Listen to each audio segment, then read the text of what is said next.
நடவடிக்கைகள் புத்தகத்தை தியானித்து வருகிறோம்.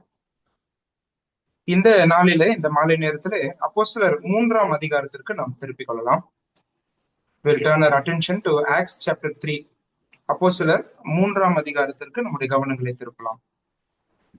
இந்த அப்போஸ்தலர் 3ஆம் அதிகாரத்துல 1வது வசனத்திலிருந்து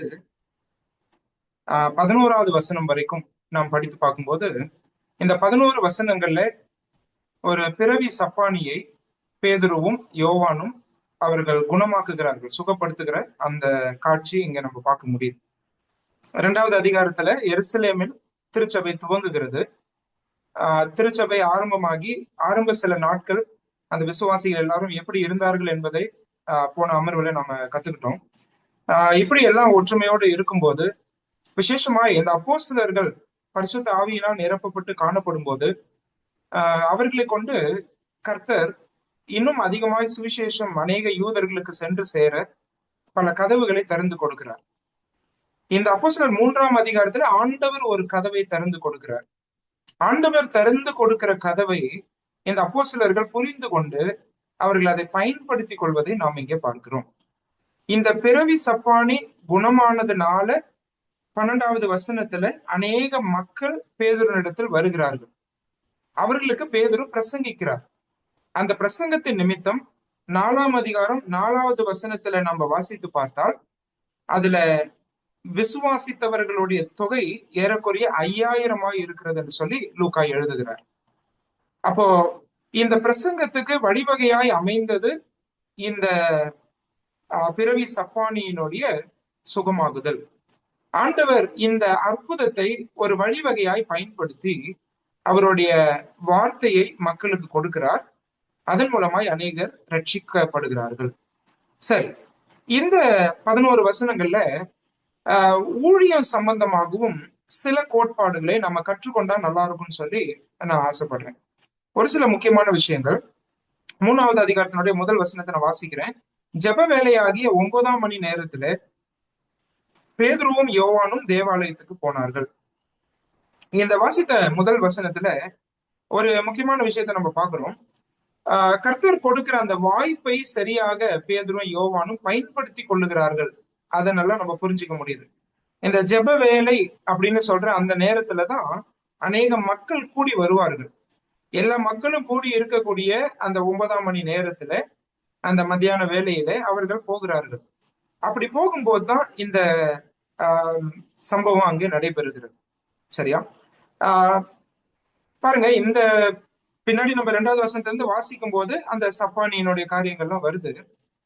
இந்த சுகமாகிற இந்த சப்பானிக்கு என்ன வயசுன்றத 4வது அதிகாரத்தினுடைய 22வது வசனத்துல லூக்கா எழுதி வச்சிருக்கிறாரு.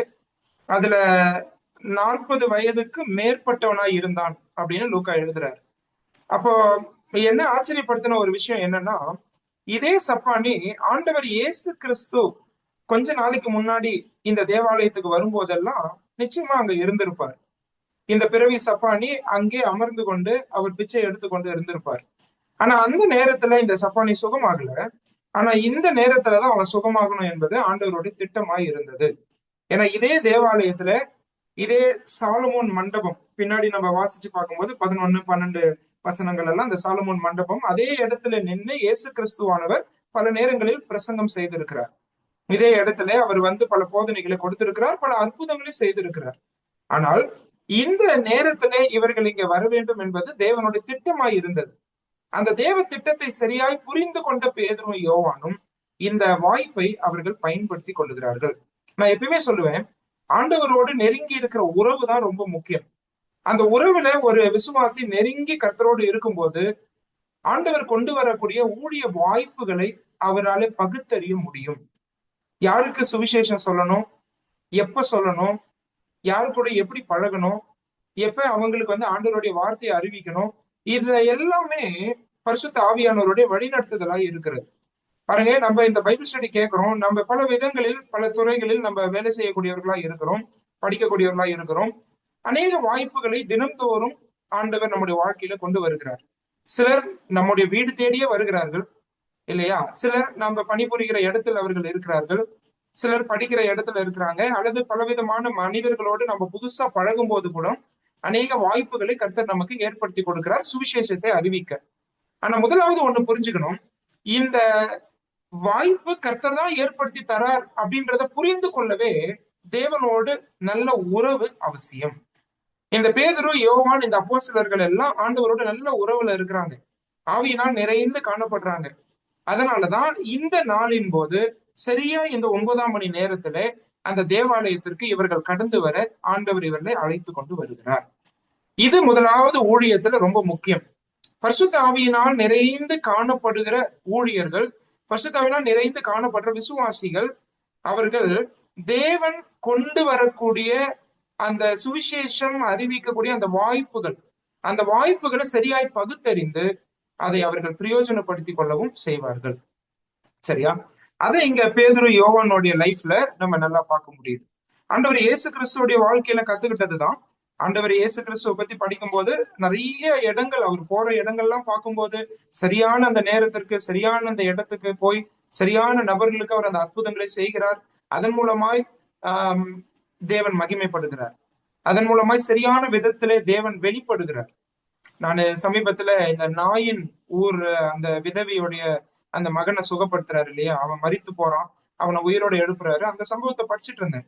அந்த சம்பவம் முடிஞ்ச பிறகு அங்க இருக்கிறவர்லாம் மகா தீர்க்கதரிசியானவர் வந்து விட்டார் அப்படின்னு சொல்றாங்க.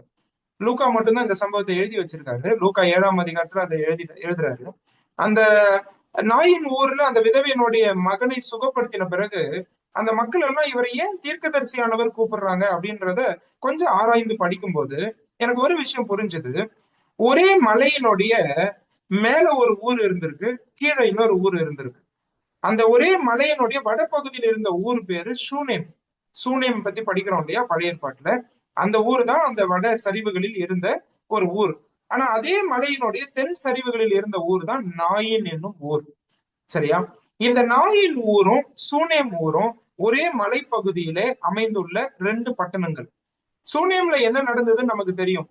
அங்கேயும் கூட எலிசா தீர்க்கதரிசி மூலமாய் கர்த்தர் அந்த விதவையினுடைய மகனை, அந்த அந்த அம்மாவுடைய மகனை, சுனேமியா அவங்களுடைய மகனை உயிரோட எழுப்புறத நம்ம அங்க பார்க்க முடியுது இல்லையா? அங்கேயும் இதே போன்ற ஒரு சம்பவம் தான். பல வருஷங்களுக்கு முன்னாடி அந்த மலையில இருக்கக்கூடிய மக்கள் எல்லாம் இதை கேள்விப்பட்டிருக்கிறார்கள், இதை குறித்து படித்திருக்கிறார்கள், எலிசா தீர்க்கதரிசியை குறித்து அறிந்திருக்கிறார்கள். இப்ப அதே மலைப்பகுதிக்கு போய் கொஞ்சம் தள்ளி இருக்கிற ஒரு ஊர்ல இதே போன்ற ஒரு அற்புதத்தை இயேசு கிறிஸ்து செய்யறாரு. இப்ப இந்த அற்புதத்தை பார்த்த உடனே அவங்களுக்கு எல்லாம் என்ன ஞாபகம் வருது அப்படின்னா, எலிசா செய்த அற்புதம் ஞாபகம் வருது. ஏன்னா ரெண்டுமே உயிர் கொடுக்கிறது, இறந்து போனாங்க, உயிர் கொடுக்குறாங்க. சரியா? அங்க எப்படி அந்த மகனை அங்க ஒப்பு கொடுத்தாரோ எலிசா, அதே போல இந்த மகனை இயேசு கிறிஸ்து தன்னுடைய தாயின் இடத்துல ஒப்பு கொடுக்கிறார். இப்ப இதை பாக்குறவங்க என்ன செய்யறாங்க அப்படின்னு பார்த்தா, அந்த மக்கள் மகா தீர்க்கதரிசியானவர் வந்திருக்கிறார் அப்படின்னு அவங்க சொல்றாங்க. அவங்களுக்கு ஏன் அந்த பதத்தை யூஸ் பண்றாங்க அங்க அப்படின்னு பாத்தீங்கன்னா, எலிசா செய்த அற்புதம் அவங்களுக்கு ஞாபகம் வருது. இங்க ஒருவேளை எலிசாவிட பெரியவர் ஒருவர் வந்திருக்கிறாரோ என்று சொல்லி அவர்கள் பார்த்து கொண்டிருக்கிறார்கள். ஒருவேளை மோசே சொன்னார் இல்லையா, என்னை போன்ற ஒரு தீர்க்கதரிசி உங்கள் நடுவிலே தேவன் எழும்ப பண்ணுவாருன்னு சொல்லியிருந்தார். அதே போல அந்த தீர்க்கதரிசியானவர் வந்து விட்டாரோ என்று சொல்லி அவங்களுடைய மனசுல அந்த எண்ணங்கள் வருது. அதனாலதான் மகா தீர்க்கதரிசியானவர்னு சொல்றாங்க. எதுக்காக இந்த ஒரு உதாரணத்தை நான் கொடுக்குறேன் அப்படின்னா, ஆண்டவர் இயேசு கிறிஸ்து சரியான நேரத்துல சரியான இடத்துக்கு போய் அந்த சரியான நபருக்கு சரியான அற்புதத்தை செய்து தம்மை வெளிப்படுத்துகிறதை அவருடைய வாழ்க்கையில எங்கும் நம்ம பார்க்க முடியுது. நீங்க இந்த மாதிரி எல்லா இடங்களும் எடுத்து படிச்சு பாருங்க சுவிசேஷங்கள்ல.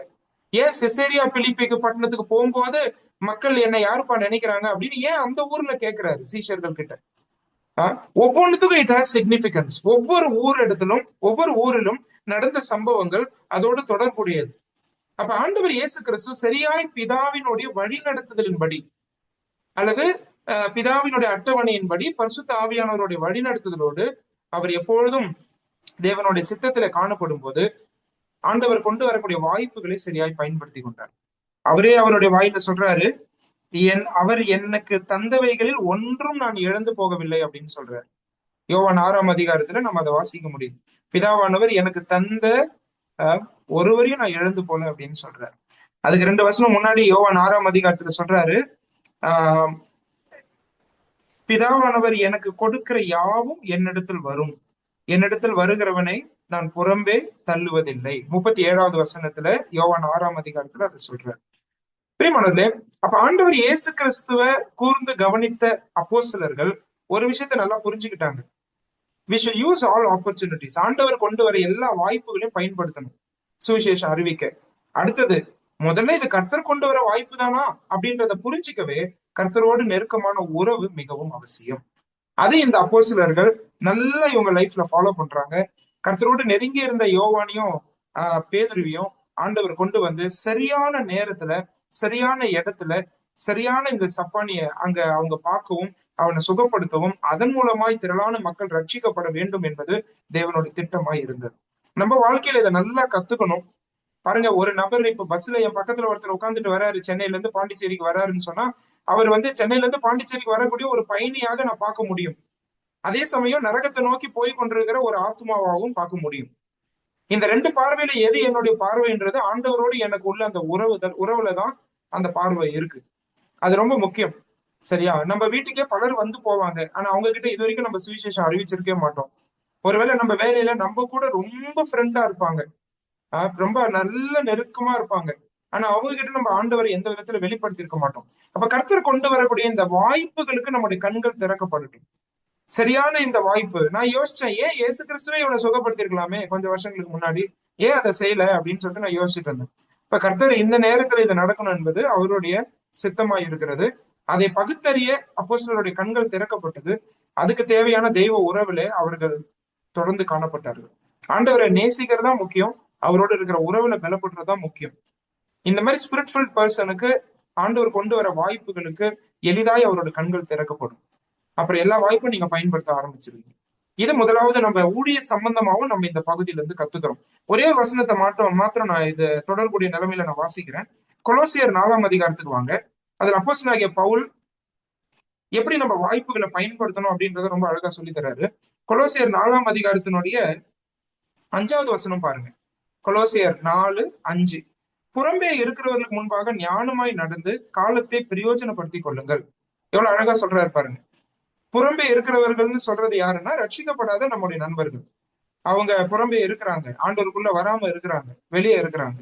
இப்ப அவங்களிடத்துல நம்ம ஞானமாய் நடந்து, அதை கவனிச்சீங்களா? ஞானமாய் நடந்த இந்த இடத்துலதான் நம்ம இதை கவனிக்கணும். கர்த்தரோடு நெருங்கிய நிலைமையில இருந்தாதான் அந்த ஞானத்தை நமக்கு ஆண்டவர் கொடுப்பார். அப்பதான் நம்ம என்ன பண்ணிக்க முடியும்னா, காலத்தை பிரயோஜனப்படுத்திக்க முடியும். அதாவது வாய்ப்புகளை நம்ம பிரயோஜனப்படுத்திக்க முடியும், காலத்தை பிரயோஜனப்படுத்திக்க முடியும். இது ரொம்ப முக்கியமானது. சரியா? முதலாவது இதை நம்ம கத்துக்கிறோம். பேதுரு யோவான் இங்க வராங்க. இது வந்து ஜெப வேலையா இருந்துச்சு, 9ஆம் மணி நேரமா இருந்தது. எருசலேம் தேவாலயத்துக்கு வராங்க. சரியா அந்த பிறவி சப்பானிய அவங்க பாக்குறாங்க. இதெல்லாம் காட்ஸ் லீடிங், ஆண்டவருடைய நடத்துதல். ஆண்டவருடைய நடத்துதலை உங்க வாழ்க்கையில புரிஞ்சுக்கிறதுக்கு நீங்க தேவனோடு நெருங்கின நிலைமையில உறவுல காணப்படுவது அவசியம். அப்படி இருக்கும்போது அந்த வாய்ப்புகளை புரிஞ்சுப்பீங்க, அடுத்தது வாய்ப்புகளை பயன்படுத்திப்பீங்க. இது ரெண்டுமே ரொம்ப முக்கியம். சரி, அடுத்தது இன்னொரு பிரின்சிபலும் எனக்கு ஆண்டவர் பேசினாரு. இந்த 3ஆம் அதிகாரத்துடைய முதல் வசனத்துல படிக்கும்போது, ஜெப வேலையாகிய 9ஆம் மணி நேரத்துல பேதுருவும் யோவானும் தேவாலயத்துக்கு போனார்கள். 2 பேர் போறாங்க. ரொம்ப சிம்பிள் பிரின்சிபல் தான். இது ஒண்ணும் பெரிய கண்டுபிடிப்புலாம் கிடையாது. ஆனா ஒரு நபர் அந்த ஊழியத்தை செய்யறதை காட்டிலும் 2 பேரும் இணைந்து செய்யறாங்க தெரியுமா? அது வந்து ஆண்டவருடைய பெரிதான ஒரு விருப்பமாய் இருக்கிறது. இவங்க 2 பேரும் இணையும் போது அங்க அதிகமான பலன், அதிகமான தைரியம், கர்த்தருடைய அந்த நடத்துதல், சரியா பேச வேண்டிய சரியான அந்த வார்த்தைகள், ஒருவருக்கு ஒருவர் தோள் கொடுத்தல், உதவி செய்தல், இது எல்லாமே அதுல காணப்படுகிறது. இதுவும் ஆண்டவர் இயேசு கிறிஸ்துட்ட தான் இவங்க கத்துக்கிட்டது. ஆண்டவர் இயேசு கிறிஸ்துடைய ஊழியத்தையும் நம்ம பாக்குறோம். அவர் ஊழியம் செய்யும் போது சீஷர்களை கூட்டிட்டு தான் போறாரு எல்லா இடங்களுக்கும். அதே போல சீஷர்களை பிரிச்சு அனுப்பும் போது கூட 2 பேரா அனுப்புறாரு. அதெல்லாம் நம்ம பாக்குறோம். அதே போல பவுல் எழுதுற பவுல் எழுதுற அந்த நிருபங்கள்லாம் நம்ம படிக்கும் போது, என் உடன் வேலையாள், என் உடன் வேலையாட்கள் அப்படின்னு பல இடங்கள்ல எழுதுறாரு. எங்க போனாலும் there was a team for him. முதல் மிஷினரி பயணமா இருக்கட்டும், அடுத்தடுத்த மிஷினரி பயணங்களா இருக்கட்டும், பல இடங்களுக்கு அவர் போயிட்டு வரக்கூடிய விஷயங்களா இருக்கட்டும். அப்ப இந்த ஊழியங்கள் எல்லாவற்றையும் பார்க்கும்போது என்னோட கூட இவர்களும் ஆண்டவருடைய ஊழியத்தை செய்தார்கள் என்று அவர் எழுதுகிறார். பிரியமானவர்களே, இது நம்ம லைஃப்ல புரிஞ்சுக்கிறது ரொம்ப முக்கியம். நிறைய இடங்கள்ல நமக்கு ஒரு நெட்வொர்க் கிடையாது, சரியான ஒரு ஒற்றுமை கிடையாது. நம்ம ஸ்தல சபைகள் அப்படின்னு நம்ம சொல்லிட்டே பல நேரங்கள்ல மற்றவர்களோடு உறவு வைக்கிறத நம்ம மிஸ் பண்ணிடுறோம். அதையும் நம்ம மிஸ் பண்ணிடக்கூடாது. we should not go to one extreme. நம்ம வந்து சுயாதீனம் உள்ளவர்கள் ஸ்தல சபை அப்படின்னு சொல்லிட்டு நானும் என் சபை மட்டுமே அப்படின்னு சொல்லிட்டு அதுலயுமே நம்ம ஒற்றுமையா இருக்கிறது இல்ல பல நேரங்கள்ல. ஆனா அது இல்லாம மற்றவர்களோடு இணைந்து நம்ம செய்ய வேண்டிய காரியங்களும் பல நேரங்கள்ல நம்ம என்ன பண்ணிடுறோம், அதை தவற விட்டுடுறோம். சரியா? அப்ப ஊழியத்துல இந்த ஒற்றுமை, இணைந்து செயல்படுதல், தோள் கொடுத்தல் மிக முக்கியமானது. மற்றவர்களுடைய வரங்களை கண்டுபிடித்து, இப்ப ஒருத்தருக்கு ஒரு வரம் இருக்கும், இன்னொருத்தருக்கு இன்னொரு வரம் இருக்கும். 2 பேரும் சேரும்போது ரொம்ப அருமையா இருக்கும் அந்த ஊழியம். அந்த ஒற்றுமையோடு ஐக்கியத்தோடு செயல்படுவதும் இதுல ரொம்ப முக்கியம். So 2 by 2 in ministry, that's another ministry principle. இப்ப 2வது கோட்பாடா நம்ம இதை கத்துக்கிறோம். சரியா? அதாவது மற்றவரோடு இணைந்து தேவனுடைய ராஜ்யத்தை கட்டுகிறோம் என்பதை நாம் மறந்துவிடக் கூடாது. சரியா? நம்ம எல்லாரும் இணைந்து தேவனுடைய ராஜ்யத்தை கட்டுகிறோம். அதுல ஒருவேளை தண்ணி ஊத்துற வேலை எனக்கு கர்த்தர் வச்சிருப்பாரு, ஒருவேளை எனக்கு விதைக்கிற வேலை வச்சிருப்பாரு, ஒருவேளை அங்க ஜெபிக்கிற வேலை மட்டும்தான் வச்சிருப்பாரு, அங்க ஒருவேளை அறுவடை செய்யற வேலைக்காக கூப்பிட்டு போயிருப்பாரு. It depends on the soil. ஒவ்வொரு நிலத்தை பொறுத்து அது இருக்குது. ஆனா கர்த்தர் எனக்கு வைத்திருக்கிற வேலையை நான் செய்யணும். மற்றவர்களோடு இணைந்து அது போகும்போது அது ரொம்ப அருமையா, ஆண்டவருக்கு மகிமையா அந்த ஊழியம் இருக்கும். இவங்க 2 பேரும் இங்க இணைஞ்சு வந்தாங்க, அங்க பெரிய காரியங்கள் நடக்கிறத நம்ம பாக்குறோம். இது 2வது நம்ம கத்துக்கிறோம். அடுத்தது 3வது பாருங்க. நான் 2, 3, 4 வசனங்கள்லாம் படிக்கிறேன்.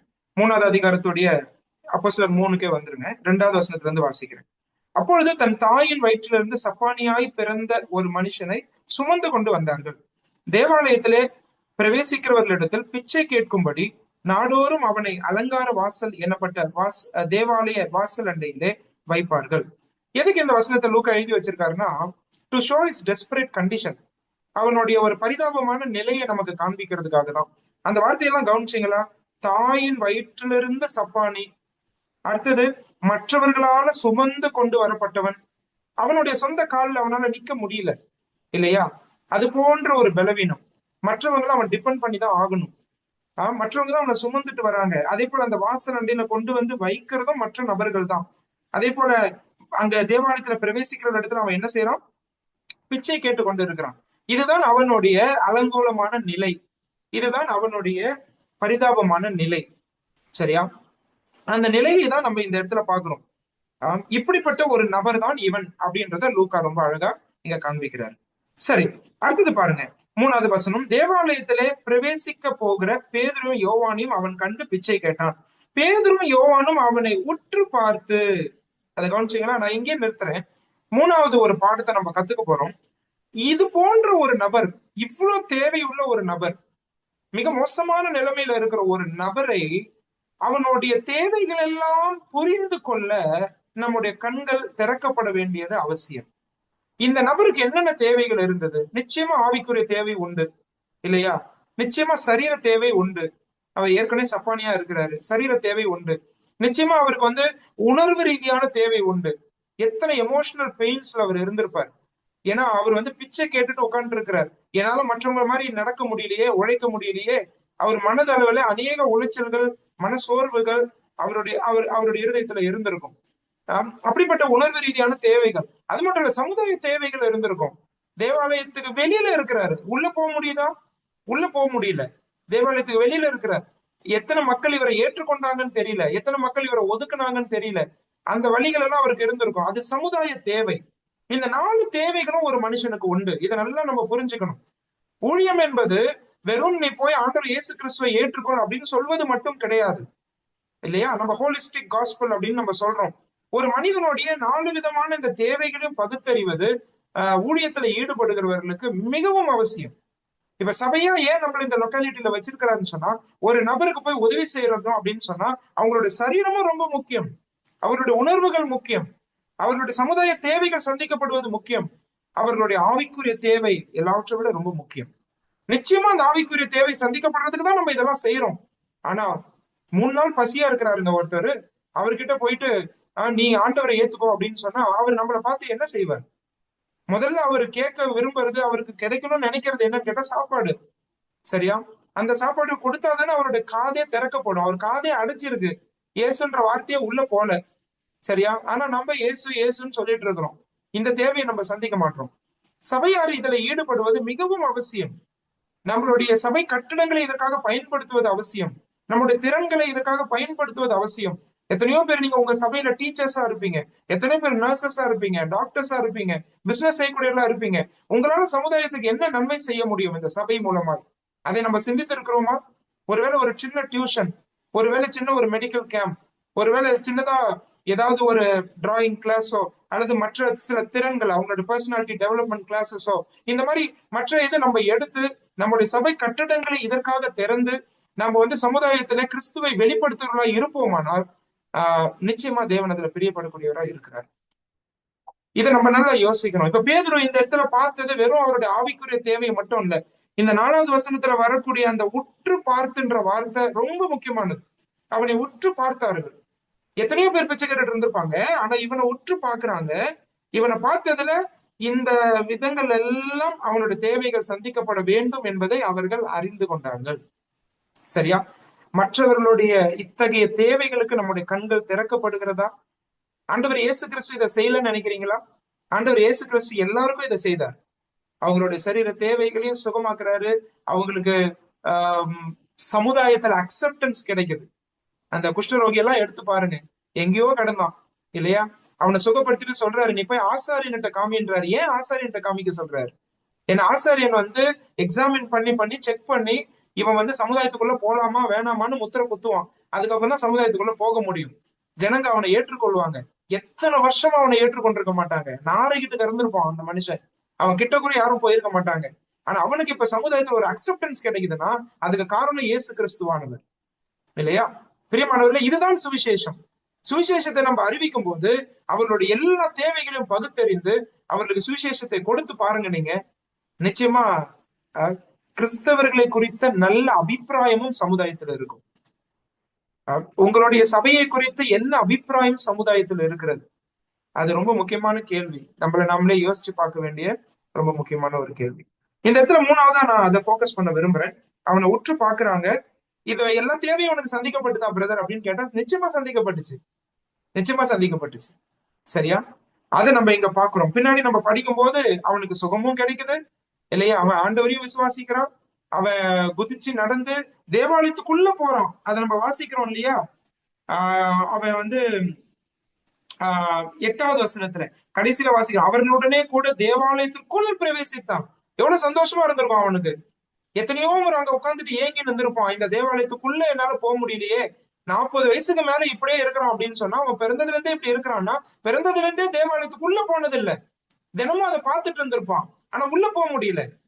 கவனிச்சிங்களா? ஆனா இப்ப சமுதாயத்துல ஒரு அக்செப்டன்ஸ் கிடைக்குது, ஏற்றுக்கொள்ளுதல் கிடைக்குது. இப்ப உள்ள போறான். மற்ற யூதர்கள் மாதிரி அவனும் உள்ள போய் ஆண்டவர் ஆராதிக்க போறான். எவ்வளவு அருமையா இருந்திருக்கும் இது இல்லையா? இந்த தேவைகள் எல்லாம் அவனுக்கு சந்திக்கப்பட்டது. அதற்கு காரணம் இந்த 2 நபர்கள் இந்த தேவைகளை உற்று பார்த்தார்கள். பிரியமானவர்களே, நம்முடைய கண்கள் இப்படியாய் மக்களை பார்ப்பதற்கும் நேசிப்பதற்கும் திறக்கப்பட்டிருக்கிறதா? கர்நாடகால சங்கேஸ்வர்னு ஒரு இடம் இருக்கு, உங்களுக்கு எல்லாம் தெரியும். அந்த சங்கேஸ்வர்ல ஒரு மிஷன் ஹாஸ்பிட்டல் இருக்கு. அந்த மிஷன் ஹாஸ்பிட்டலுடைய ஹிஸ்டரி எல்லாம் எடுத்து நீங்க பாத்தீங்கன்னா 1905 1900 இருந்து 1905க்குள்ள குஜராத் மாநிலத்துல ஒரு மிகப்பெரிய ஒரு பஞ்சம் ஏற்பட்டது. அந்த பஞ்சத்துல சரியா கொடுமையான பஞ்சம். அந்த பஞ்சத்துல நிறைய பேர் இறந்து போனாங்க. நம்ம ஊர்ல மொரம்புல, அதாவது இது ராஜபாளையம் பக்கத்துல மொரம்புன்ற பகுதியில வெளிநாட்டுல இருந்து வந்த ஒரு அருட்பணியாளர், ஒரு மிஷினரி, அவருடைய பேர் ஹேண்ட்லி பேர்ட். அந்த மிஷினரி இங்க இருக்கிறார். இந்த குஜராத்ல இருக்கிற பஞ்சத்தை பத்தி கேள்விப்படுறாரு. அவரும் அவருடைய சிஸ்டர், அவருடைய தங்கச்சி 2 பேரும் கிளம்பி அந்த நாட்கள்ல 1905ல நான் சொல்றேன் குஜராத்துக்கு போனாங்க. குஜராத்துக்கு போயிட்டு அங்க இருந்து பசங்களை வாரி போட்டுட்டு ட்ரெயின்ல ஏறத்தாழ 120 பிள்ளைங்க அவங்களை எடுத்து ட்ரெயின்ல எடுத்துட்டு அவங்கள சவுத்து கூட்டிட்டு வந்து அவங்கள நாம வளர்க்கலாம், நாம அவங்கள வந்து பராமரிக்கலாம், படிப்பு கொடுக்கலாம் அப்படின்ற ஆசையோட அவங்களை தூக்கி போட்டு வந்தாங்க. வர வழியில 12 பேர் இறந்து போனாங்க. அவ்வளவு கொடிய பஞ்சம். இன்னைக்கு நீங்க ஆப்பிரிக்கால பல இடங்கள்ல பாத்தீங்கன்னா, சோமாலியா மாதிரி நாடுகள்லாம் பாத்தீங்கன்னா அந்த எலும்பெல்லாம் அப்படியே எண்ணிடலாம். அந்த மாதிரிதான் இருக்கும். ஆள் இப்படி இருப்பாங்க. அந்த மாதிரியான வறட்சி, அந்த மாதிரியான ஒரு பஞ்சம் வந்து இந்திய தேசத்துல இருந்த நாட்கள் அது. இவங்க 2 பேரும் கொண்டு வந்தாங்க. அதுல சிலரை இவர் இங்க வளர்த்தார். நிறைய பேர் அந்த அம்மா என்ன பண்ணாங்கன்னா, புளோரன்ஸ் என்ற அம்மா சங்கேஸ்வர் என்ற இடத்துக்கு கூட்டிட்டு போய் அவங்கள வளர்த்தாங்க. இன்னைக்கு வளர்க்கப்பட்ட அந்த பிள்ளைங்க நல்ல கர்த்தருக்குள்ள அவங்க வளர்ந்து நல்ல சமுதாயத்துல நல்ல நபர்களாய் இன்னைக்கு குடும்பங்களோட அவர்கள் இருக்கிறார்கள். அந்த அம்மா இன்னைக்கு இல்லை. ஆனா அவங்க செய்த அந்த வேலை சரியா, அந்த ஆரம்பிக்கப்பட்ட அந்த மிஷன் ஹாஸ்பிட்டல் ஒருவேளை ஹேண்ட்லி பேர்ட் இங்க இது பண்றது அவருடைய பங்களா அந்த இடம் மட்டும்தான் இருக்குது. ஆனா வந்து அவருடைய அந்த ஆர்ஃபனேஜ் நம்ம அங்க பார்க்க முடியல முரம்புல. ஆனா இந்த அம்மாவுடைய ஆரம்பிச்ச அந்த விஷயங்கள் பெருசா ஆண்டவர் அதை கனப்படுத்தினார். அவங்களுக்கு நல்ல வாழ்க்கைகள் கிடைத்தது. எதுக்காக? ஏன்னா இவங்களுக்கு என்ன தலையெழுத்தா? இங்க இருந்து தமிழ்நாட்டுல இருந்து குஜராத்துக்கு போகணும், இவங்களெல்லாம் வாரி போட்டுட்டு வரணும், இவங்களை வந்து இங்க வந்து வளர்க்கணும். இதுல எவ்வளவு சேலஞ்சஸ் இருந்திருக்கும். இன்னைக்கெல்லாம் போயிட்டு வர மாதிரிலாம் ட்ரெயின் அன்னைக்கு கிடையாது. நாட்கள் எடுத்திருக்கும். வர வழியில இத்தனை பேர் இறந்து போனாங்கன்னா பயங்கர சேலஞ்சிங்கா இருந்திருக்கும். ஆனா இந்த சவால்கள் மத்தியில அருட்பணியாளர்கள் எத்தனையோ பேர், நான் ஒரு உதாரணத்தை உங்களுக்கு கொடுக்குறேன், ஆனா எத்தனையோ பேர் மக்களுடைய தேவைகளுக்கு அவருடைய கண்கள் திறக்கப்பட்டது. மக்களை நேசிக்க அவருடைய கண்கள் திறக்கப்பட்டது. ஒரு நபரை வீட்டுல கூட்டிட்டு வந்து அவங்கள பராமரித்து அவங்கள ஆண்டவருடைய சீஷன் ஆக்கணும்னு சொல்லி அவங்கள வளர்த்து அவங்களுக்கு ஆண்டவரை கொடுத்து அவங்களுக்கு படிப்பை கொடுத்து அவங்களுக்கு எல்லாவற்றையும் கவனித்து விசுவாசிகளாகிய அநேக நபர்கள் இந்த மாதிரியான காரியங்கள்ல ஈடுபட்டு அதிகமாக தேவனை மகிமைப்படுத்தி இருக்கிறார்கள். மக்களுடைய தேவைகளுக்கு நம்முடைய கண்கள் திறக்கப்படணும். ஆவிக்குரிய தேவை நம்ம அது மட்டும்தான் அப்படின்னு நம்ம நினைச்சு நம்ம சுவிசேஷத்தை போய் நம்ம சொல்றோம். நல்லது, நிச்சயமா நம்ம சுவிசேஷத்தை அறிவிக்கணும். ஆனா அதே சமயம் ஒரு நபராய் அவரை பார்த்து, சரியா, அவர் ஒரு நபர், அந்த நபருக்கு வந்து சரீரம் உண்டு, உணர்ச்சிகள் உண்டு, சமுதாய ரீதியான தேவைகள் உண்டு, ஆவிக்குரிய தேவையும் உண்டு. அதே போல இந்த தேவைகள் எல்லாவற்றுக்கும் நம்முடைய கண்கள் திறக்கப்பட்டால் ரொம்ப நல்லா இருக்கும். ஆண்டவர் வந்து அதுக்காக தான் சமுதாயத்துல சபைகளை அவர் வைத்திருக்கிறார். இங்க யோவானும் பேதருடைய கண்கள் அப்படி திறக்கப்பட்டுச்சு, அவனை உற்று பாக்குறாங்க. இதை நம்ம கத்துக்கிறோம். சரியா? அதுக்கு பிறகு என்ன செய்யறாங்க பாருங்க, 4வது வசனத்துடைய பிற்பகுதியில இருந்து பாருங்க. இன்னொரு ஒரு விஷயத்த நம்ம கத்துக்க போறோம். எங்களை நோக்கி பார் அப்படின்னு சொல்றாங்க. அதை சொன்ன பிறகு அவங்க 5வது வசனத்துல வாசிக்கிறோம், அவன் அவர்களிடத்தில் ஏதாகிலும் கிடைக்கும் என்று எண்ணி அவரை நோக்கி பார்த்தான். 6வது வசனத்துல அப்பொழுது பேதுரு, வெள்ளியும் பொன்னும் என்னிடத்தில் இல்லை, என்னிடத்தில் உள்ளதை உனக்கு தருகிறேன், நசரேயனாகிய இயேசு கிறிஸ்து நாமத்தினாலே நீ எழுந்து நட என்று சொல்லி வலது கையினால் அவனை பிடித்து தூக்கிவிட்டான். உடனே அவனுடைய கால்களும் கரடுகளும் பலன் கொண்டது. அவன் குதித்து எழுந்து நின்று நடந்தான். நடந்து குதித்து தேவனை துதித்து கொண்டு அவனுடனே கூட தேவாலயத்திற்குள் பிரவேசித்தான். அவன் நடக்கிறதையும் தேவனை துதிக்கிறதையும் ஜனங்கள் எல்லாரும் கண்டார்கள். வாசித்த இந்த வசனத்துல இந்த வசனங்கள்ல 4வதா நம்ம கத்துக்கிற ஒரு விஷயம் ஊழியம் சம்பந்தமானதுல, கிரைஸ்ட் ஷுட் பி எக்ஸால்டட். ஆண்டவர் வெளிப்படணும், ஆண்டவர் இயேசு கிறிஸ்து உயர்ந்து காணப்படணும், அவரையே நம்ம பிரசங்கிக்கணும், அவரையே வெளிப்படுத்தணும், அவரையே உயர்த்தணும், அவரையே மகிமைப்படுத்தணும். பேதுரு ரொம்ப அழகா சொல்றாரு இல்லையா, பொன்னும் வெள்ளியும் எங்களிடத்துல இல்ல, என்னிடத்துல உள்ளதை நான் என்ன செய்யறேன், உனக்கு தரேன் அப்படின்னு சொல்றாரு. நிறைய இடத்துல நான் இதை சொல்லியிருக்கேன். ஒருவேளை பொண்ணும் வெள்ளியும் பேதுரு இடத்துல இருந்திருந்தா கூட அவர் கொடுத்திருக்க மாட்டார். அவர் கொடுக்கணும்னு நினைச்ச ஒரே நபர் யார் அப்படின்னு பாத்தீங்கன்னா ஆண்டவராகிய இயேசு கிறிஸ்து. நசரேயனாகிய இயேசுவின் நாமத்தினாலே நீ எழுந்து நட அப்படின்னு சொல்றாரு. Is Christ exalted and magnified through our ministries? நம்முடைய ஊழியங்கள் மூலமாய் கிறிஸ்து வெளிப்படுகிறாரா? கிறிஸ்து மகிமைப்படுகிறாரா? அவர் உயர்ந்து காணப்படுகிறாரா? எத்தனையோ இடங்களில் ஊழியங்கள் பேர் பிரஸ்தாபத்திற்காக, போட்டி மனப்பான்மையோடு, பண லாபத்துக்காக, ஐஸ்வர்யத்தினுடைய காரியங்களுக்காக ஊழியங்கள் நடைபெற்று கொண்டு இருக்கிறது. பிரியமானவர்களே, ஊழியத்துல கிறிஸ்து வெளிப்பட வேண்டும், கிறிஸ்து மகிமைப்பட வேண்டும். இந்த அப்போஸ்தலர்கிட்ட இதை நல்லா நம்ம கத்துக்கிறோம். ஆண்டவர் இயேசு கிறிஸ்துட்ட இவங்க கத்துக்கிட்டதுதான். ஆண்டவர் இயேசு கிறிஸ்து எல்லாத்திலும் பிதாவை மகிமைப்படுத்தினார். அதே போல இந்த அப்போஸ்தலர்கள் கிறிஸ்துவை மகிமைப்படுத்துகிறார்கள். இதுக்கு பிறகு நீங்க நடந்ததெல்லாம் நீங்க படிச்சு பாத்தீங்கன்னா 12வது வசனத்துல அவர் சொல்றது, அதுக்கு பிறகு 13வது வசனத்துல சொல்றது ஃபுல்லாவே கிறிஸ்துவ தான் அறிவிக்கிறார். 12வது வசனத்துல சொல்றாரு, நாங்கள் எங்கள் சுய சக்தியினாலாவது எங்கள் சுய பக்தியினாலாவது இவனை நடக்க பண்ணினோம் என்று நீங்கள் எங்களை நோக்கி பார்க்கிறது என்ன அப்படின்னு சொல்றாரு. கவனிச்சிங்களா? எங்களுடைய சுய பக்தியும் கிடையாது, எங்களுடைய சுய சக்தியும் கிடையாது. அதுக்கப்புறம் சொல்றாரு, ஆண்டவர் இயேசு கிறிஸ்துனுடைய நாமம், சரியா, அவரால் உண்டாகிய விசுவாசம் அப்படின்னு 16வது வசனத்துல சொல்றாரு. அந்த ஆண்டவராகிய இயேசு கிறிஸ்துவினால் இவனுக்கு கிடைத்த அந்த சுகம், இதுக்கெல்லாம் நாங்க சாட்சியா இருக்கிறோம் அப்படின்னு சொல்றாரு. எல்லா விதத்திலும் கிறிஸ்துவை வெளிப்படுத்துவதாய் நம்முடைய ஊழியங்கள், நம்முடைய திருச்சபைகள் செயல்பட்டால் அதில் தேவன் மகிமைப்படக்கூடியவராய் இருக்கிறார். சரியா? சபையினுடைய தலையாய் இருக்கக்கூடியவர் ஒரு மனிதர் அல்ல, கிறிஸ்துவானவர். சபையினுடைய நடு மையம், நம்முடைய ஆராதனையினுடைய நடுநாயகன், சபையினுடைய எல்லாவற்றோடைய நடுநாயகன் கர்த்தராகிய இயேசு கிறிஸ்து. அது அவருடைய சபை. இந்த 4 விஷயங்கள் நம்ம மனசுல வைப்போம். நான் இந்த பகுதி படிக்கும்போது சில மினிஸ்ட்ரி பிரின்சிபல்ஸ் எனக்கும் ஆண்டவர் கத்துக் கொடுத்தாரு. முதல்ல நம்ம பார்த்தது உங்களுக்கு ஞாபகம் இருக்கா? பரிசுத்த ஆவியானவரால நிறைந்து காணப்பட்ட அப்போஸ்தலர்கள் சரியான வாய்ப்பை அவர்கள் பயன்படுத்தினார்கள். அதுதான் முதலாவது நம்ம படிச்சோம். நம்மளை சுற்றி வாய்ப்புகள் இருக்கு. அதுக்கு நம்முடைய கண்கள் திறக்கப்படணும், அதை பயன்படுத்தணும் அப்படின்னு சொன்னா ஆண்டவரோட உள்ள உறவு ரொம்ப முக்கியம். அந்த உறவுல காணப்பட்டிருந்த பேதுரு, யோவான் என்ன செய்யறாங்கன்னா, சரியான நேரத்துல அந்த தேவாலயத்துக்கு போய் இந்த காரியத்தை அவங்க செய்யறாங்க. இதன் மூலமாய் கிறிஸ்து வெளிப்படுகிறார். அதன் மூலமாய் அநேகர் ரட்சிக்கப்படுகிறார்கள். இரண்டாவதா நம்ம பார்த்தது 2x2 மினிஸ்ட்ரி. சரியா? மற்றவர்களோடு இணைந்து ஆண்டவருடைய ராஜ்யத்தை நம்ம கட்டுகிறோம். அதனாலதான் திருச்சபைகளை உருவாக்கி வைத்திருக்கிறார் ஆண்டவர் இந்த பூமியில. சபையில பல்வேறு வரங்களை பகிர்ந்து கொடுத்திருக்கிறார். ஏன்னா எல்லாரும் இணைந்து இசைந்து ஒற்றுமையாய் ஐக்கியத்தோடு நம்ம காரியங்களை செய்ய வேண்டும் என்று சொல்லி கர்த்தர் விரும்புகிறார். சரியா? கிறிஸ்து பிரிந்திருக்கிறவர் அல்ல, கிறிஸ்துவோடு இணைக்கப்பட்டவர்கள் நாம் கிறிஸ்துவுக்குரியவர்கள்.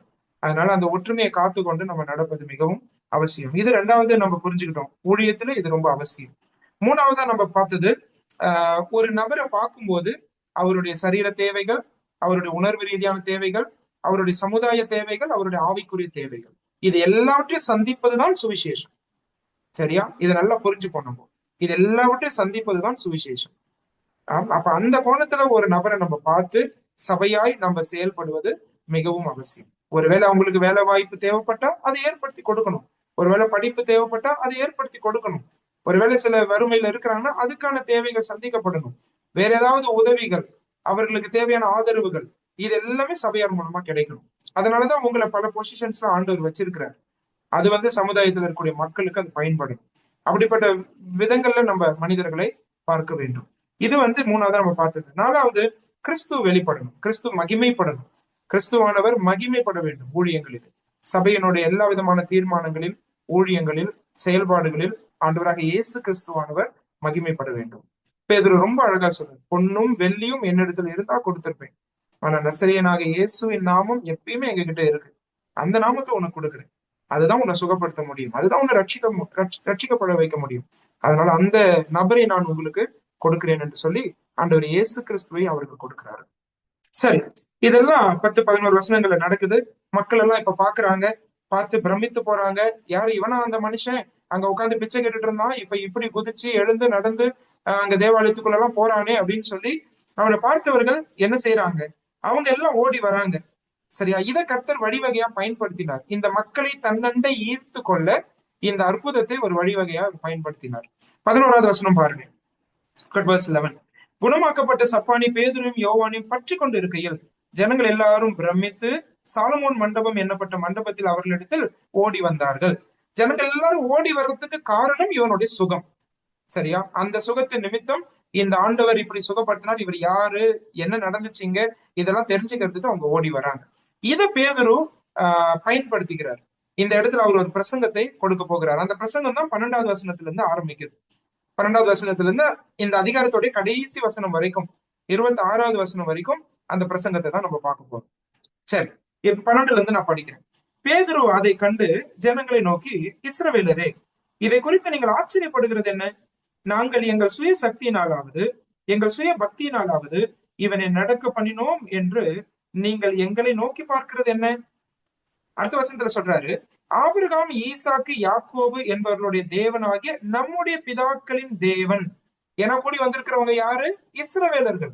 அப்படிதான் 12வது வசனத்துல அவர் சொல்றாரு, இஸ்ரவேலரே அப்படின்னு சொல்லும் போது மற்றவங்க இல்ல, இங்க யூதர்கள் தான் இருக்கிறாங்க.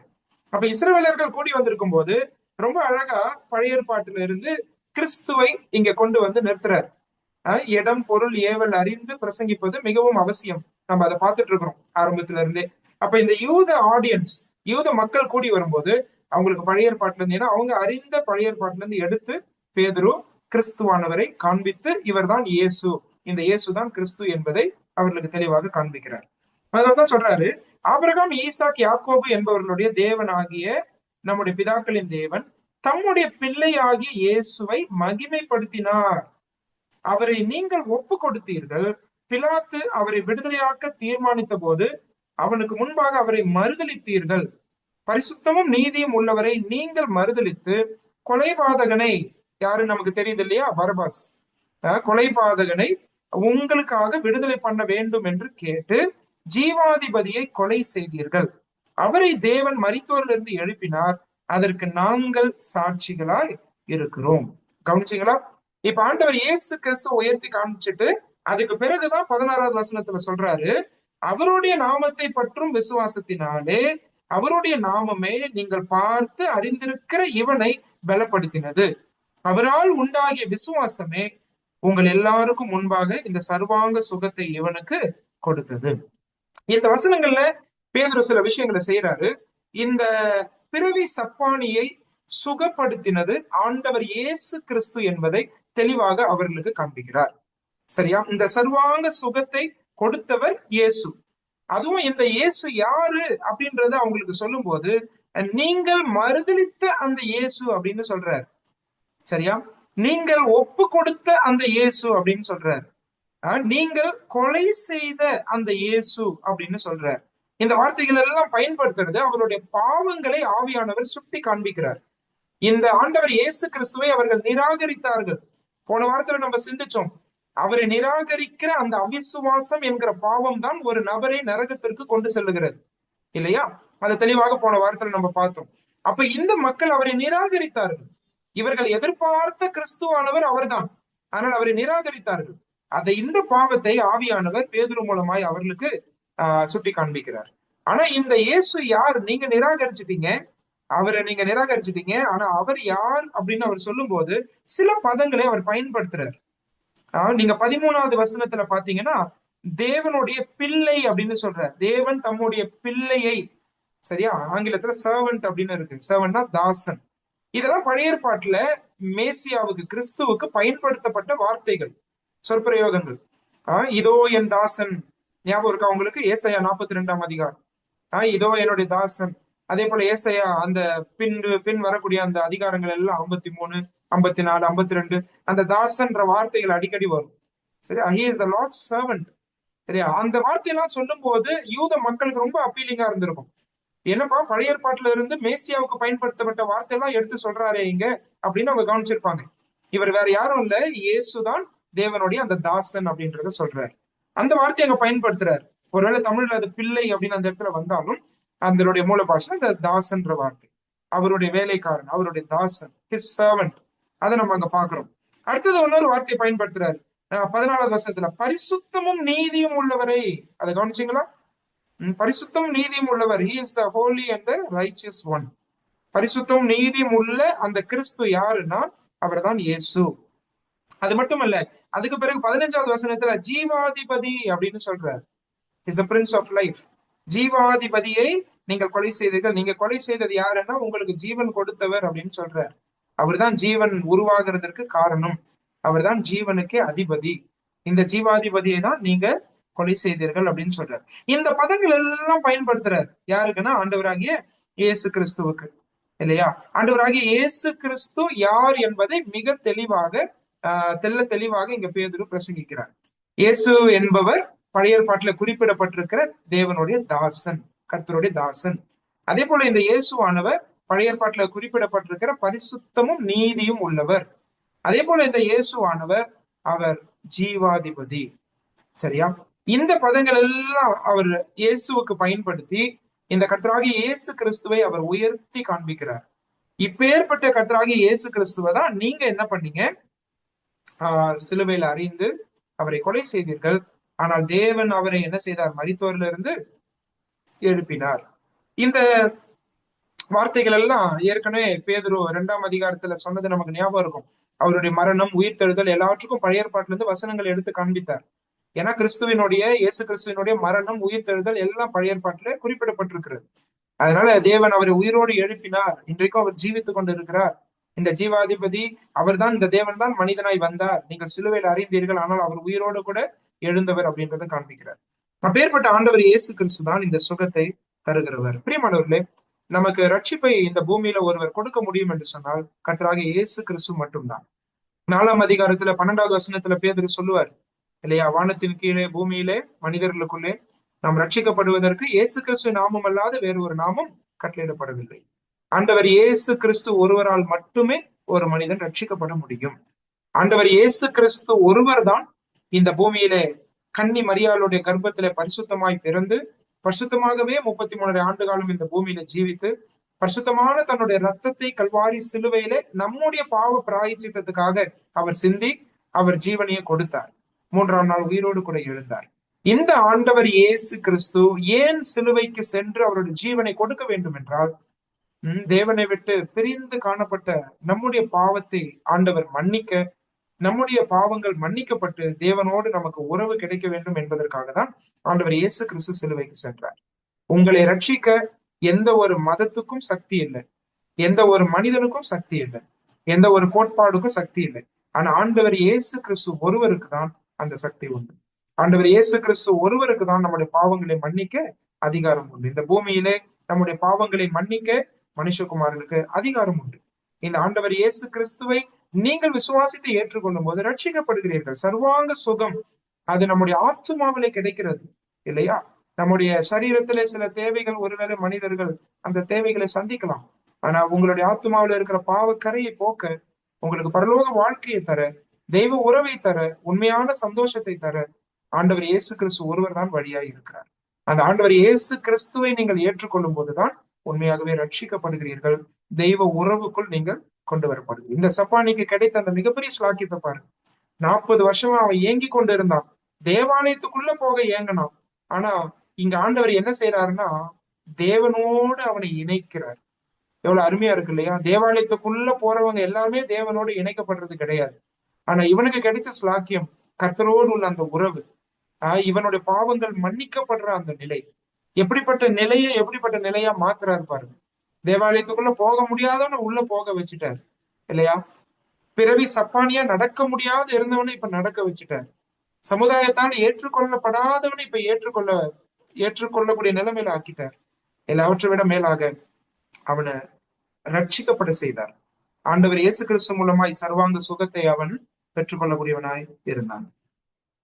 இது யார் மூலமாய் கிடைத்தது என்பதா பேதுரு இங்க காண்பிக்கிறார். இது கூடவே அவர் என்ன செய்யறார்? 17வது வசனத்துல இருந்து பழைய ஏற்பாட்டுல இருந்து மறுபடியும் மேற்கோள்களை காண்பித்து இந்த யூத மக்கள் கிட்ட பேசிட்டு இருக்கிறதுனால அவர்களுடைய ரட்சிப்புக்காக அவர் என்ன செய்யறாருன்னா பழைய ஏற்பாட்டுல இருந்து வசனங்களை எடுத்து மேற்கோள் காண்பிக்கிறார். பாருங்க 17வது வசனத்துல இருந்து பாருங்க. சகோதரரே, நீங்களும் உங்கள் அதிகாரிகளும் அறியாமையினாலே இதை செய்தீர்கள் என்று அறிந்திருக்கிறேன். கிறிஸ்து பாடுபட வேண்டும் என்று தேவன் தம்முடைய தீர்க்கதரிசிகள் எல்லாருடைய வாக்கினாலும் முன் அறிவித்தவைகளை இவ்விதமாய் நிறைவேற்றினார். பாருங்க, நீங்க உங்க அறியாமையினால இதை செய்தீங்க, ஆனா இது தேவனுடைய திட்டமாய் இருந்தது. சரியா? ஆண்டவர் முன் குறித்தவைகள், தீர்க்கதரிசிகள் எல்லாருடைய வார்த்தைகள் மூலமாய் அவர் முன் அறிவித்த காரியங்கள் இப்படியாக நிறைவேறினது அப்படின்னு சொல்றாரு. தீர்க்கதரிசிகள் சொல்லும் போது பழைய ஏற்பாட்டுல வரக்கூடிய அந்த தீர்க்கதரிசிகள் அது யூதர்களுக்கு தெரியும்.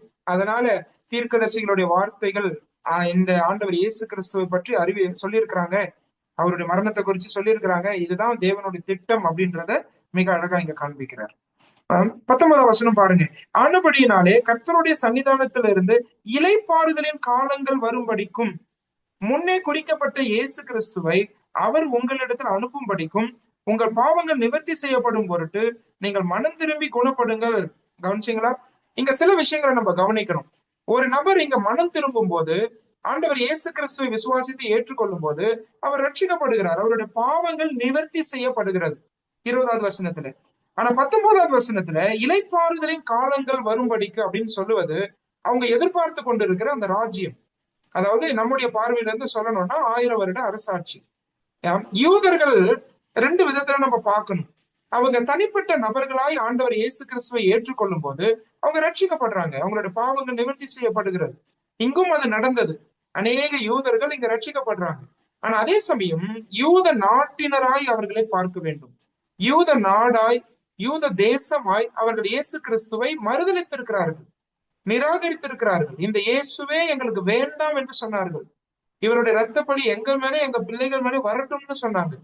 ஆண்டவர் இயேசு கிறிஸ்து சொன்னார், கர்த்தருடைய நாமத்தில் வருகிறவர் ஸ்தோத்திரிக்கப்பட்டவர் என்று நீங்கள் சொல்லும் அளவும் இது முதல் என்னை காணாது இருப்பீர்கள் என்று சொன்னார். இங்கே பேதுரு ரொம்ப அழகா அதை சொல்றார். இளைப்பாறுதலின் காலங்கள் உங்களுக்கு வரணும்னு சொன்னா இயேசு கிறிஸ்துவானவர் திரும்பி வரணும். அந்த வசனத்துல ரொம்ப அழகா சொல்றாரு பாருங்க. கர்த்தருடைய சன்னிதானத்திலிருந்து இளைப்பாறுதல் காலங்கள் வரும்படிக்கும் முன்னே குறிக்கப்பட்ட இயேசு கிறிஸ்துவை அவர் உங்களிடத்தில் அனுப்பும்படிக்கும். கவனிச்சுங்களா? அப்ப இந்த கால் இங்க பேதுரு கொடுக்கிற இந்த அழைப்பு தனிப்பட்ட நபர்களுடைய ரட்சிப்புக்கு மட்டுமல்ல, யூத தேசமாய் அவர்கள் மனம் திரும்புவதற்கு பேதுரு அழைப்பை கொடுக்கிறார். கவனிச்சீங்களா?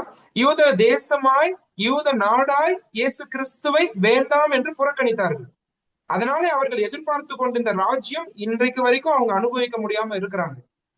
எதிர்காலத்துல இந்த யூத நாட்டினர் ஆண்டவர் இயேசு கிறிஸ்துவை தேடி வருவார்கள். உபத்திரவ காலத்துல அவர்கள் ஒடுக்கப்படும் போது, அவங்களுடைய பலத்துல அவங்களால நிற்க முடியாத போது ஆண்டவர் இயேசு கிறிஸ்துவை நோக்கி அழைப்பார்கள். இந்த மேசியா வர வேண்டும் என்று அவர்கள் அழைப்பார்கள். அப்பொழுது ஆண்டவர் இயேசு கிறிஸ்து மீண்டும் வருவார். 2வது முறை இந்த பூமிக்கு வருவார். இவர்கள் எதிர்பார்த்து கொண்டிருக்கிற ராஜ்யத்தை ஸ்தாபிப்பார். அதுதான் இந்த இடத்துல லூக்கா எழுதியிருக்கிற அந்த இளைப்பாறுதலின் காலம். சரியா? அந்த இளைப்பாறுதலின் காலங்கள் it refers to the millennial time. 1000 வருட அரசாட்சி. அது யூத மக்கள் தேசமாய் அவர்கள் என்ன செய்ய போறாங்க? அனுபவிக்க போகிறார்கள். சரியா? ஆனா அதே சமயம் உங்கள் பாவங்கள் நிவர்த்தி செய்யப்படும் பொருட்டு அப்படின்னு சொல்றாரு. சரியா? அதுவும் இங்க நடக்கிறது இல்லையா? ஆண்டவர் இயேசு கிறிஸ்துவை ஒரு மனிதன் ஏற்றுக்கொள்ளும் போது, அவர் உண்மையாகவே மனம் திரும்பும் போது, போன வாரத்துல நம்ம சிந்திச்சோம் இல்லையா? மனம் திரும்புதல்னா என்னன்றத 3 விஷயம் நான் சொன்னேன்.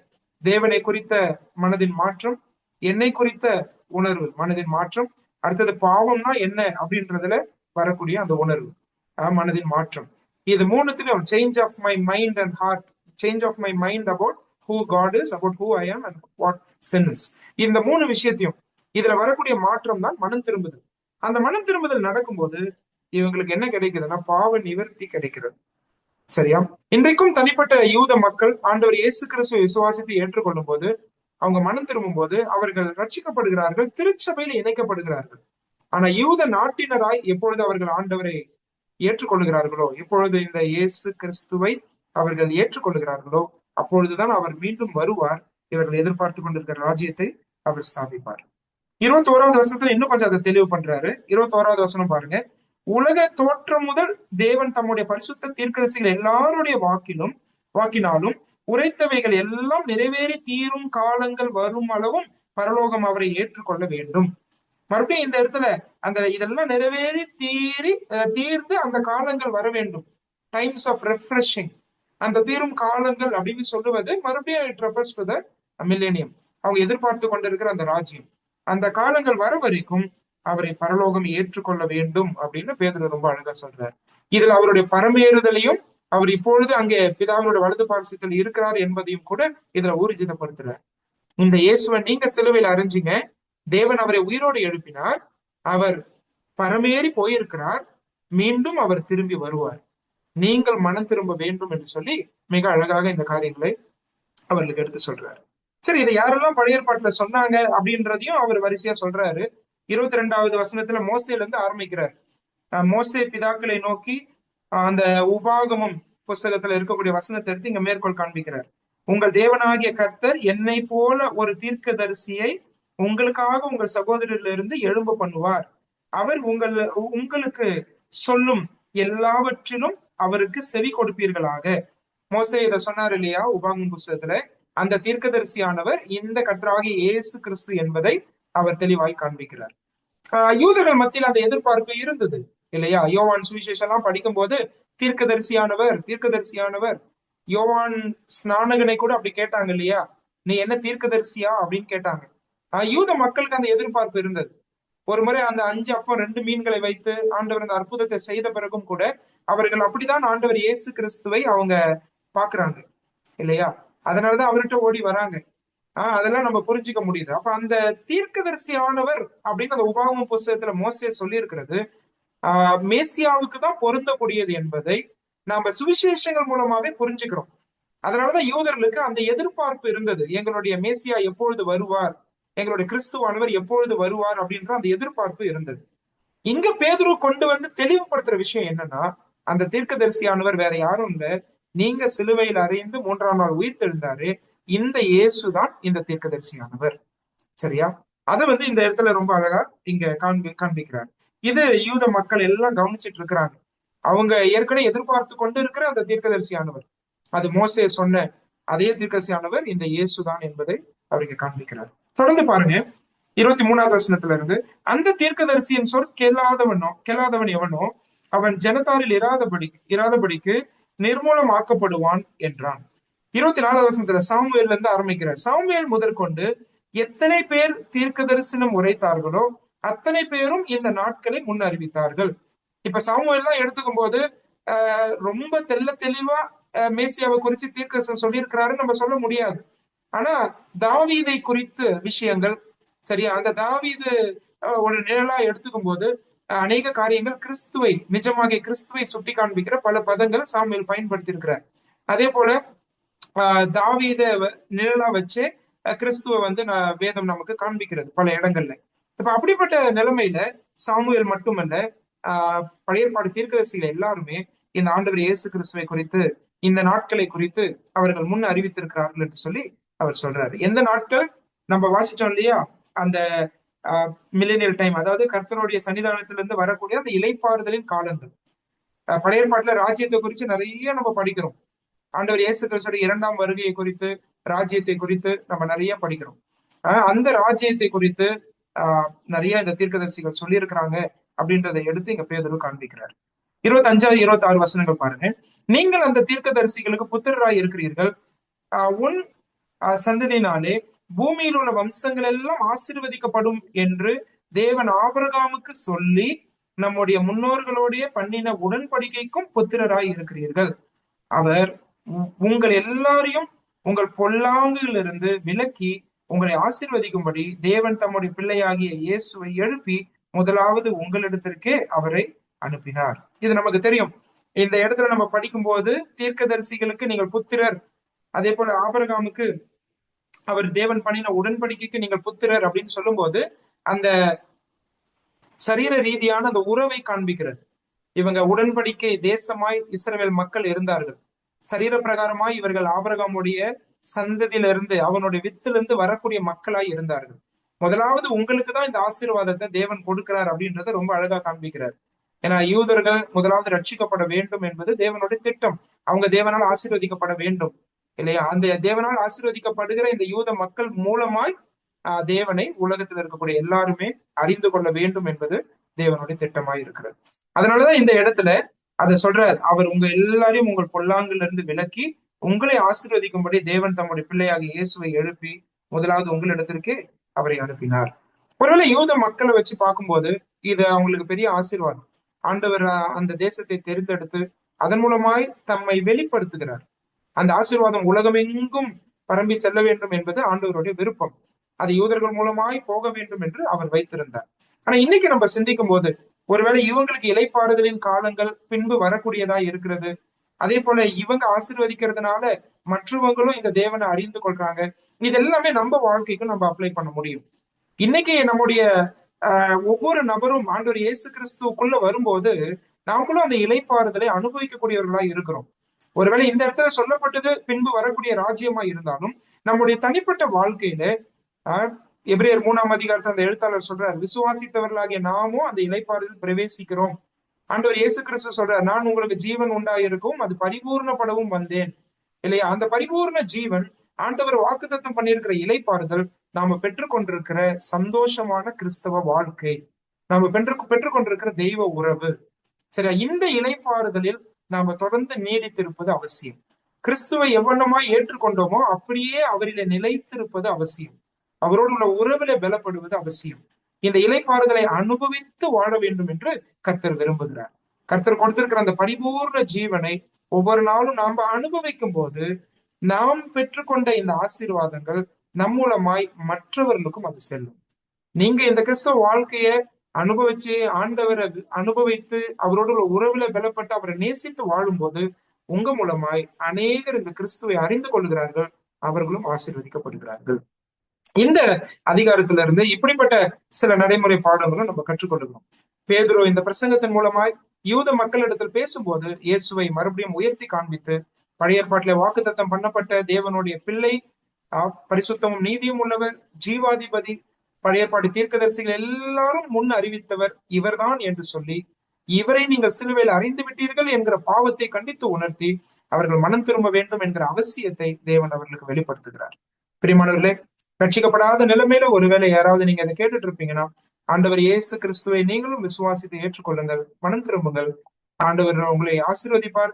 இந்த பரலோக நம்பிக்கை, தெய்வ உறவு, அவர் கொடுக்கிற அந்த சந்தோஷம், சமாதானம், நிம்மதி, திருப்தி இந்த பரிபூர்ண வாழ்க்கையை அனுபவித்து வாழ கர்த்தர் உங்களை அழைக்கிறார்.